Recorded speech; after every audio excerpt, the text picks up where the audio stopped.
¿Cómo andan? La idea de este video es dar inicio a un curso de educación ambiental crítica y latinoamericana eh, para empezar a repensar, ¿sí? En primer lugar, nuestro estilo de vida, ¿sí? Nuestros consumos, nuestras prácticas, para después pensarnos como educadores, ¿sí?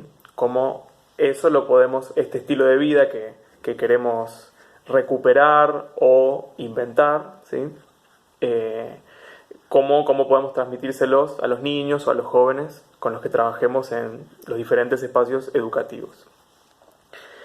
Bien, la idea es trabajar algunas problemáticas, por lo menos 5, que es la problemática del agua, la problemática de la basura, el transporte, ¿sí? Las formas en que nos transportamos de un lugar a otro, el consumo de carne y el consumo de luz y de gas, ¿sí? En todo vamos a ver la dimensión personal, a su vez vamos a ubicarnos dentro de nuestro barrio o localidad, nuestro país y el mundo, ¿sí? Como siempre vamos a tener esos niveles de análisis y luego cómo trabajarlo con niños o jóvenes. Bien, pero antes, muy importante, vamos a aclarar un poco qué es esto de educación ambiental crítica y latinoamericana. A grandes rasgos se puede hablar de que dentro de lo que es la educación ambiental, ¿sí? Esto de, bueno, cómo encarar en la escuela principalmente, pero también en otros espacios educativos, cómo encarar el cuidado del medio ambiente con los alumnos o con los niños o jóvenes. Ante eso hay dos grandes teorías, tradiciones. Una que se la puede llamar la educación ambiental internacional, ¿sí? Y desde un punto de vista crítico es una educación bastante ingenua, ¿sí? Que es la más conocida, ¿sí? Que es la que se fomenta desde las campañas de los medios de comunicación, la que fomentan organismos internacionales, ¿sí? De las grandes potencias, ¿sí? Desde Europa, Estados Unidos, que en general tienden a descontextualizar, ¿sí? La educación. Entonces, lo mismo que se ve en Italia, se enseña acá, lo mismo en China, lo mismo en Estados Unidos, o sea, eso es descontextualizado, ¿sí? Es una educación en donde se da en todos lados de la misma manera. Y lo cierto, ¿sí? Cuando pensamos lo ambiental, es que no es lo mismo vivir en Argentina que vivir en Estados Unidos, que vivir en África, que vivir en... ¿sí? El contexto claramente es importante y eso tiene que estar reflejado en la propuesta educativa, ¿sí? Pero bueno, para esta perspectiva, medio que no le importa mucho el contexto y en general tiende a plantear todo en términos individualistas, ¿sí? Entonces, vamos a cambiar el mundo, vamos a salvar el mundo si cada uno en su casa separa la basura, ¿no? Y se queda en eso, ¿no? Entonces, desde la educación le enseñamos a los chicos cómo separar la basura, ¿sí? Que es hasta... Todas estas ideas son las primeras que nos salen, ¿sí? En general, como que si decimos, bueno, vamos a trabajar el cuidado del medio ambiente, como que lo primero que nos sale es eso, ¿no? Que, ojo, claramente no está mal separar la basura, pero si eso se da descontextualizado, ¿sí? Si yo separo la basura, pero después la saco afuera, viene el camión de basura y las mete todas juntos, digamos, no cambia mucho, no se está cuidando del ambiente realmente. Entonces, lo crítico, ¿sí? Es justamente poner el foco en lo concreto, en cómo la realidad es verdaderamente, ¿sí? Y en la cuestión ambiental implica poner el foco en todo el contexto, ¿no? Entonces yo voy a ver todo el proceso, ¿sí? Desde que algo se inicia, que se termina, analizado científicamente y rigurosamente. Y ante eso, ¿sí? La mirada crítica también tiene un cuestionamiento, ¿sí? una valoración negativa de cómo están las cosas, ¿sí? O sea, si uno hace crítica es porque no está contento en cómo están las cosas. Con la cuestión ambiental no estamos contentos con el rumbo que está tomando el mundo, entonces implica ver la realidad y comprenderla tal cual es, o más o menos, y tener una visión cuestionadora que quiere mejorar esa realidad, ¿sí? Pero bueno, sigamos tratando de ordenar lo que es esta mirada más ingenua, lo que es la mirada más crítica. ¿Por qué latinoamericana? ¿Sí?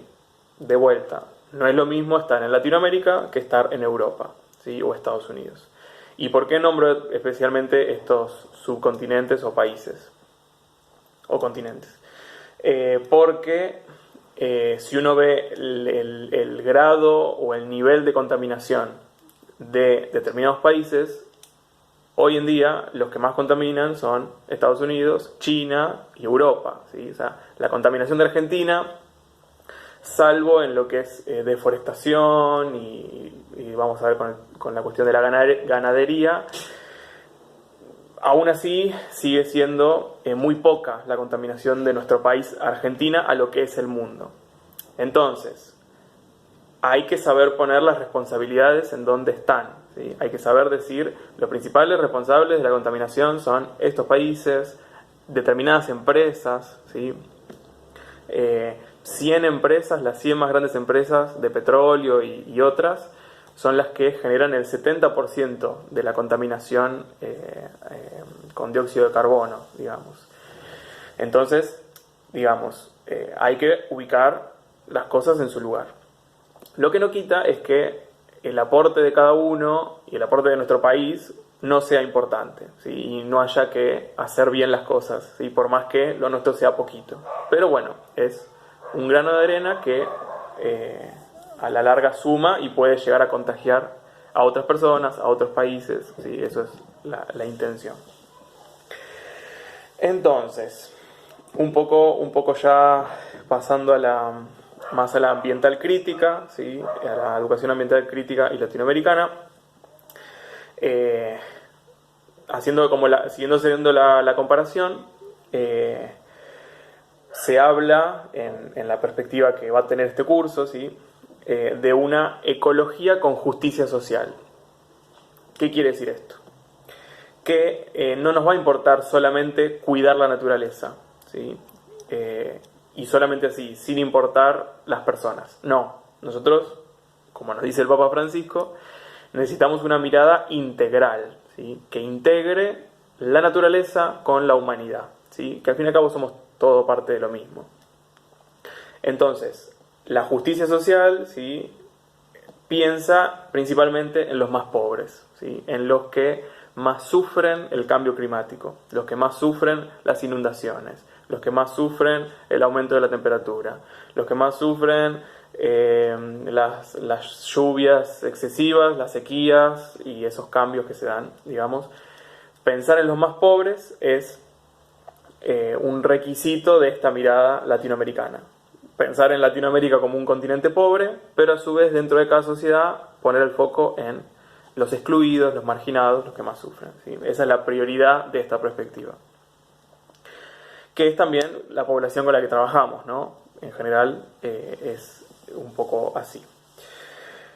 Bien, entonces, esta mirada latinoamericana con justicia social lo que entiende es que cada persona tiene derecho a tener las necesidades básicas satisfechas. Esto todos podemos estar de acuerdo, pero después cuando lo tenemos que llevar a la práctica nos hace ruido porque del otro lado está otra perspectiva que es la meritocracia, ¿sí? Esta idea de yo no le tengo que dar nada al otro, el otro se lo tiene que ganar con su esfuerzo, ¿no? Algo que claramente todos estaríamos de acuerdo, pero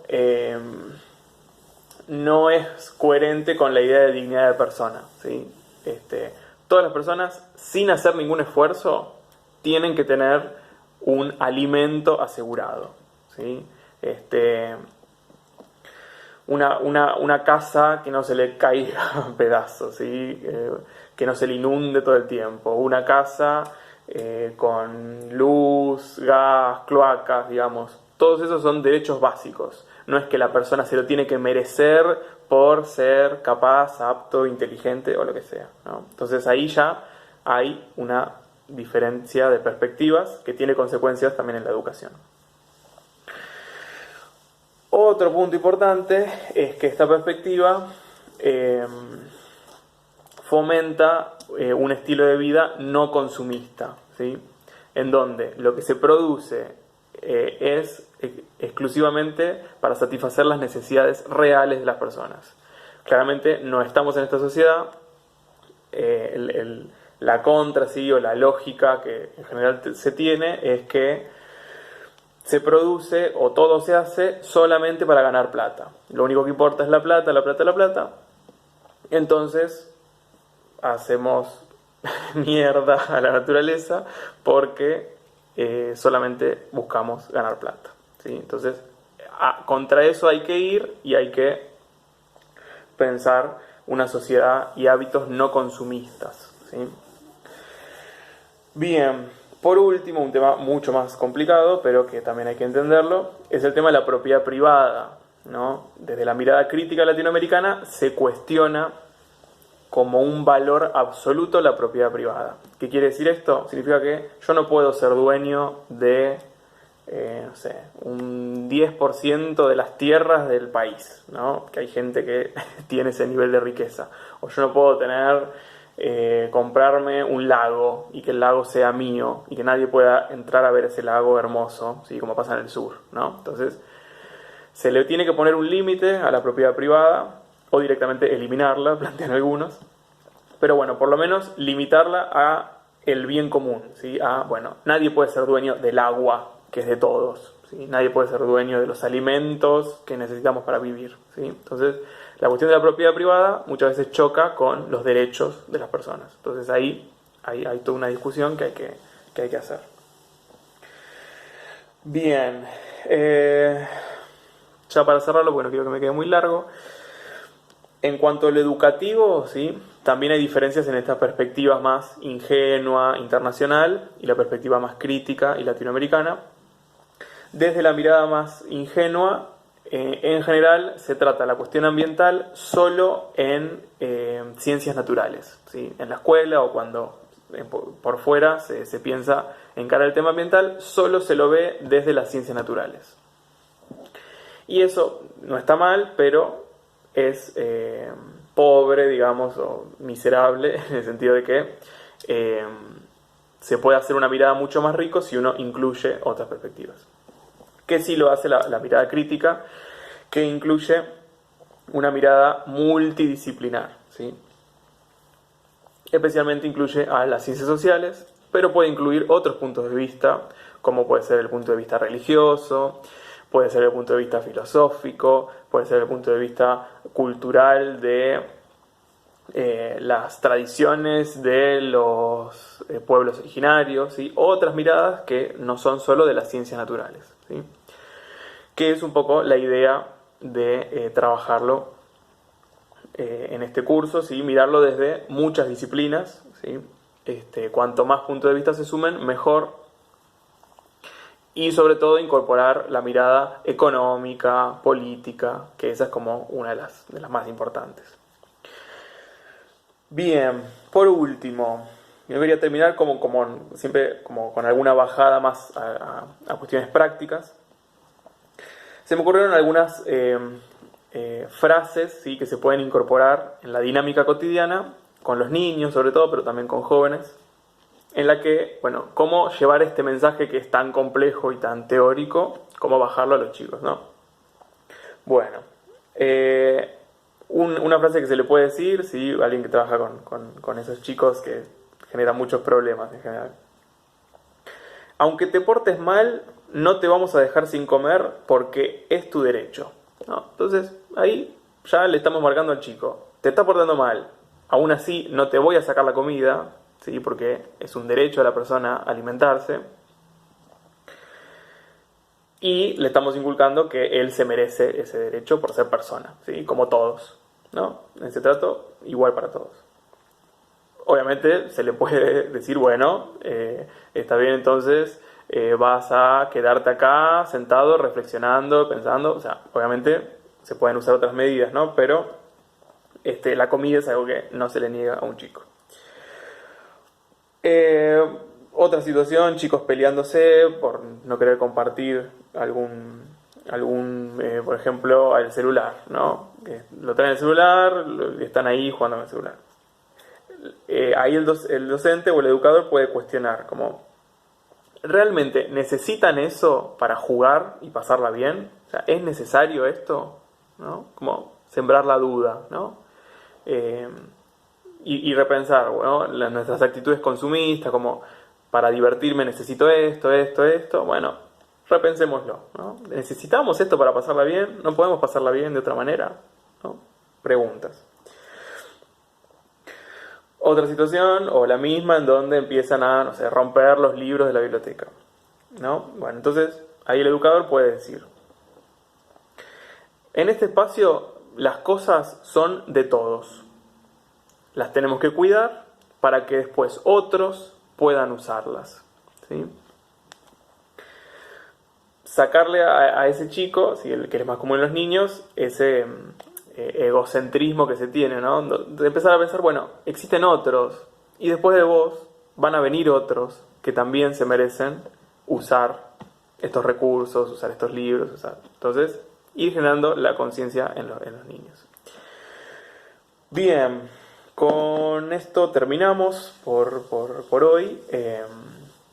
Espero que les sirva. La idea es que después podamos tener algún intercambio sobre estas ideas y poder seguir comprendiendo más de esta perspectiva, porque la idea es que cada problemática la vamos a abordar desde la perspectiva crítica latinoamericana y sobre todo estar atentos a no caer en la otra perspectiva, ¿sí? Que termina siendo individualista, consumista, donde no pone las responsabilidades en sus debidos lugares, ¿sí?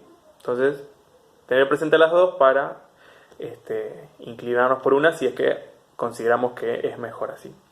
Así que bueno, les mando un saludo, espero que anden bien. Adiós.